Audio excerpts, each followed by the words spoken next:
नमस्कार दोस्तों, आप सभी देख रहे हैं प्लेनेट 4। तहरीक-ए-तालिबान से डरा पाकिस्तान, शुरू हो गए हैं पाकिस्तान पर हमले।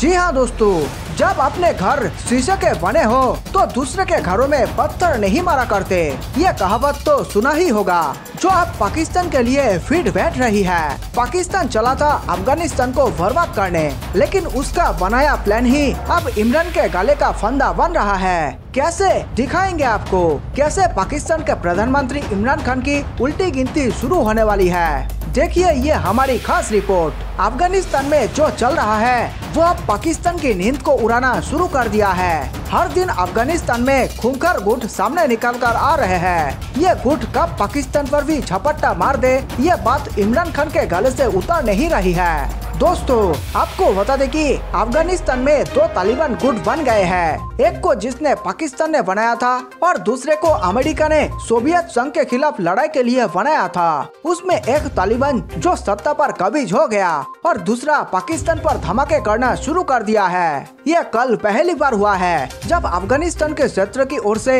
पाकिस्तानी सेना पर हमला हुआ हो। इस हमले में पाकिस्तान आर्मी के 2 सैनिक भी शहीद हुए हैं। अब इस घटना के बाद इमरान खान पूरी तरह से बौखला गया है। करे तो करे क्या, कुछ समझ में नहीं आ रहा। इमरान खान किससे करे शिकायत, कोई सुनने को तैयार नहीं। अब पाकिस्तान का ही बीज बोया तालिबान उसकी रगों में दौड़ते खून को रोक रहा है। इस हमले का अभी फिलहाल किसी भी संगठन ने जिम्मेदारी नहीं ली है। यह हमला पाकिस्तान की सबसे सुरक्षित क्षेत्र माने जाने वाले बजौर में हुआ है। माना जाता है कि इस क्षेत्र के उस पार अफगानिस्तान में टीटीपी का कब्जा है, जो तालिबान से अलग हुआ संगठन है जिसने पाकिस्तान से जंग का ऐलान कर चुका है। आपको बता दें कि तहरीक-ए-तालिबान पाकिस्तान यानी कि टीटीपी के पास 6000 से अधिक जवान हैं। यही पाकिस्तान के प्रधानमंत्री इमरान खान तालिबान के कब्जे से खुश था, लेकिन अब खून के आंसू रोने वाला है। पाकिस्तान को भरोसा था कि तालिबान पाकिस्तान का सहयोग करेगा और टीटीपी पर रोक लगाएगा, लेकिन ये पसा तो तब पलटा जब तालिबान ने पाकिस्तान से कहा कि तहरीक-ए-तालिबान से आप स्वयं निपटारा करे। अभी तक पाकिस्तान किसी भी हमले का भारत पर इल्जाम लगा देता था। अब इमरान खान क्या सफाई देगा, यह भी आने वाले समय में अहम होगा।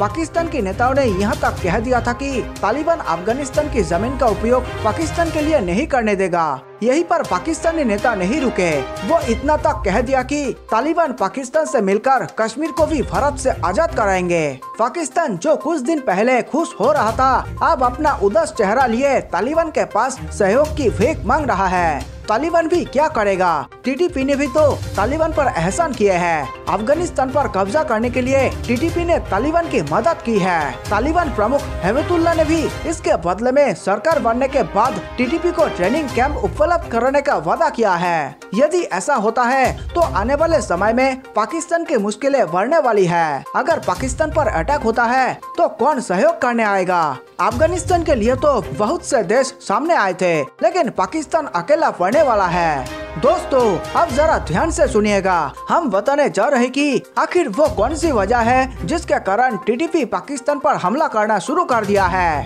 टीटीपी का पहले कभी पाकिस्तान में ठिकाना हुआ करता था। ये कवायली में ट्रेनिंग कैंप चला रहे थे। पाकिस्तान में ही टीटीपी का जन्म हुआ, जिसको बचाना इमरान खान के लिए बहुत मुश्किल हो रहा है। 2015 में पाकिस्तान आर्मी ने इनके खिलाफ अभियान चलाया था, जिसमें टीटीपी के 65 जवानों को मार गिराया था। जो बच गए थे वो कबायली इलाके में भाग निकले थे।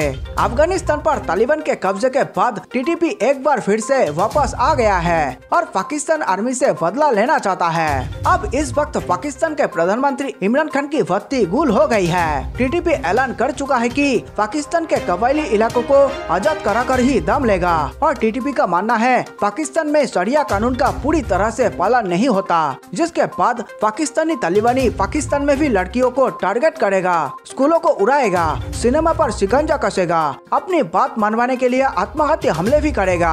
अभी तक इमरान खान कहता आया है कि पाकिस्तानी तालिबानी को भारत फंडिंग कर रहा है, उनके द्वारा भारत हमले करवाता है। आपको बता दें कि पाकिस्तानी तालिबान अफगानिस्तानी तालिबान का बहुत नजदीकी है। इमरान खान चाहकर भी पाकिस्तानी तालिबान के ऊपर कोई कार्यवाही नहीं कर पाएगा। वही दूसरी ओर तालिबान की सत्ता की राह भी इतनी आसान नजर नहीं आ रही। दोस्तों, जरा ध्यान से समझिएगा।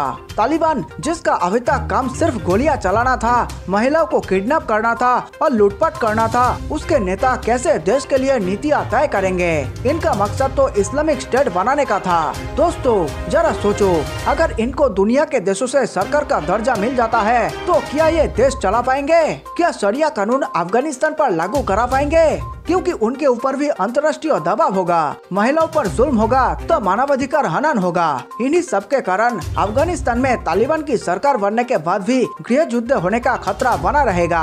अब तालिबान को केवल पंजीशीट पर कब्जा करना रह गया है और अमेरिका की सेना के 31 अगस्त को वापस चले जाने के बाद पंजीशीट पर कार्रवाई तेज कर दी है। अहमद मसूद के समर्थक और तालिबान के बीच के संघर्ष की तीव्रता बढ़ती जा रही। आपको बता दें कि अफगानिस्तान के पूर्व राष्ट्रपति अशरफ गनी के देश छोड़ने के बाद अपने आप को राष्ट्रपति घोषित करने वाले अमरुल्लाह सालेह भी इस वक्त पंजशीर की घाटी में मौजूद है। 19 साल 10 महीने और 25 दिनों के बाद अमेरिका ने आखिरकार अफगानिस्तान को छोड़ दिया है। 2 दशकों की लड़ाई लड़ने के बाद अमेरिका यहां से लौटा है, जिसे एक बड़ी हार माना जा रहा है। सोमवार की देर रात को जब अमेरिका का आखिरी विमान काबुल एयरपोर्ट से उड़ा तो तालिबान के लड़ाकों ने जमकर जश्न मनाया।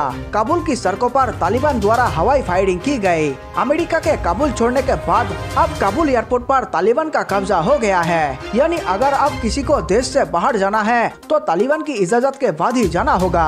अफगानिस्तान पर अब तालिबान का पूरी तरह कंट्रोल है। यही कारण है कि करीब 20 साल की इस लड़ाई का जश्न मनाने में तालिबान ने कोई कसर नहीं छोड़ी। अमेरिका के वापस लौटते ही नॉन स्टॉप हवाई फायरिंग की गई और जश्न मनाया गया। सिर्फ फायरिंग ही नहीं, तालिबान की ओर से अमेरिकी सैनिकों की वापसी के बाद पटाखे भी जलाए गए और आसमान को रोशन कर दिया गया। अब हम पूरी तरह से आजाद हुए। तालिबान ने अमेरिका के वापस लौटने पर बयान भी दिया है। कहा गया है कि 20 साल तक हमारे लोगों को मारने, हजारों लोगों को घायल करने और आर्थिक नुकसान पहुंचाने के बाद आखिरकार अमेरिका यहां से वापस लौट गया है। तालिबान ने ऐलान किया है कि अब अफगानिस्तान पूरी तरह से आजाद है। आपको बता दें कि 2001 में ओसामा बिन लादेन को मारने के इरादे से अमेरिका ने अफगानिस्तान में कदम रखे थे। तब से लेकर अब तक वो वहाँ पर ही था और तालिबान आतंकवाद को खत्म करने की लड़ाई लड़ रहा था। हालांकि अमेरिका इसमें सफल नहीं हो पाया और अब तालिबान अफगानिस्तान पर राज कर रहा है। अमेरिका ने 31 अगस्त तक अपने सभी सैनिकों को वापस बुलाने का ऐलान किया था। इसी के तहत ये मिशन खत्म हुआ है। 14 अगस्त को तालिबान के कब्जे के बाद से अब तक अमेरिका ने 1 लाख से अधिक लोगों को काबुल एयरपोर्ट से बाहर निकाला। अमेरिका का कहना है कि तालिबान के साथ बातचीत कर वे आगे भी लोगों को निकालता रहेगा। फिलहाल किसी अमेरिकी विमान को अफगानिस्तान के एयरबेस में नहीं जाने दिया जाएगा। देशवासियों, वीडियो अंत तक देखने के लिए आप सबका बहुत बहुत धन्यवाद। मेरे देश प्रेमियों, नीचे कमेंट में जय हिंद लिखकर आप हमारे वीडियो को 5 स्टार दे सकते हैं ताकि हम आपके लिए ऐसे ही देशभक्ति वीडियो लाया करें। जल्द मिलते हैं एक और जानकारी पूर्ण वीडियो के साथ। नमस्कार, धन्यवाद।